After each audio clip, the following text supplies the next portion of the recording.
বর্ষাকালে বাজারে গেলে আর কোনো মাছ চোখে পড়ুক না পড়ুক, ইলিশ মাছ কিন্তু চোখে পড়বেই। ইলিশ মাছ প্রতিটি বাঙালির কিন্তু ভীষণ পছন্দের। এই যে ইলিশ মাছটা, এটা একদম টাটকা ইলিশ মাছ। ইলিশ মাছটার ওজন 450 গ্রাম মতো। ইলিশ মাছটা প্রথমে ভালো করে আঁশ ছাড়িয়ে ধুয়ে তারপর পিস পিস করে কেটে নিয়েছি।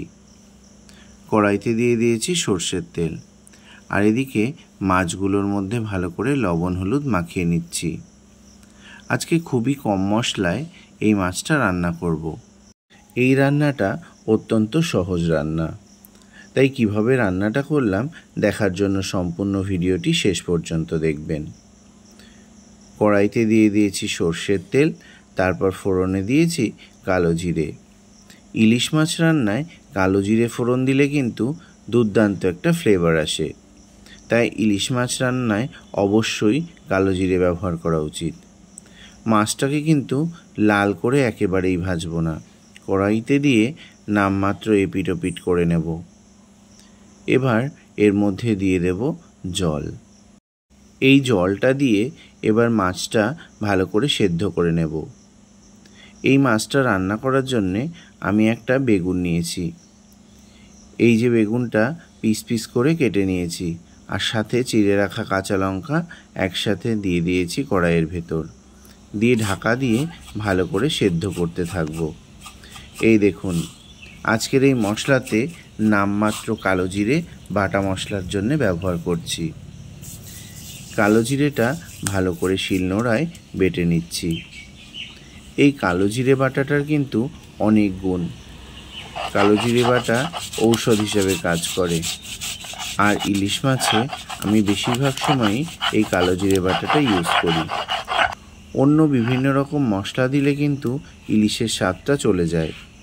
ইলিশ মাছ বেশিরভাগ ক্ষেত্রেই সর্ষে বাটা, কালো জিরে, হলুদ, লবণ আর কাঁচা লঙ্কা দিয়েই বেস্ট স্বাদটা পাওয়া যায়। তো আজকের এই মশলাটুকুই নামমাত্র, আর কোনো রকম মশলা ব্যবহার করব না। এই দেখুন, ঝোলটা ঠিক ফুটতে শুরু করেছে। বেগুনগুলোও হালকা হালকা কালার চেঞ্জ করতে শুরু করেছে। এবার এর মধ্যে দিয়ে দেব হলুদ আর একটু স্বাদ মতো লবণ। যেহেতু আমি আগে লবণ দিয়েছিলাম, তাই লবণের পরিমাণটা বুঝে শুনে দিতে হবে।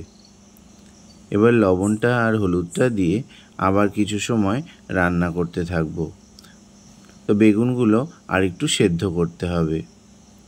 তো এইভাবেই রান্নাটা করতে থাকবো ঢাকা দিয়ে দিয়ে। আরও 5 মিনিট রান্না করার পর ঢাকনাটা খুলে দেখে নিচ্ছি। ঢাকনাটা খুলে এত সুন্দর একটা গন্ধ বেরোচ্ছে, কি বলবো আপনাদেরকে।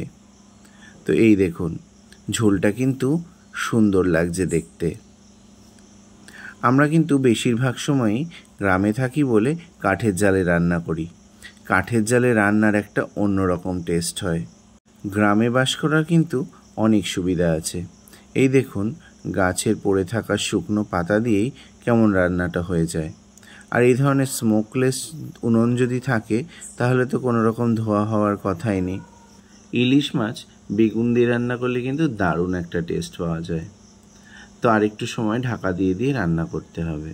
সর্ষে ইলিশও খেতে ভালো লাগে, কিন্তু বেগুন দিয়ে আমার এই ইলিশ মাছটা খেতে কিন্তু দারুণ লাগে, তাই আপনাদের কাছে না শেয়ার করে পারলাম না। তো মাছটাও প্রায় রেডি, বেগুনগুলোও সেদ্ধ হয়ে এসছে। এবার একটু টেস্ট করে দেখে নিই লবণটা কেমন হয়েছে। এই মাছের ঝোলটা কিন্তু দারুণ লাগবে খেতে গরম ভাত দিয়ে। তো আর কোনো মশলা কিন্তু এখনও দিইনি। এবার যে কালো জিরে বাটাটা রেখে দিয়েছিলাম, এবার দিয়ে দেব ঝোলের ভেতরে। এই কালো জিরে বাটাটা রান্নার একদম শেষ পর্যায়ে দিতে হয়।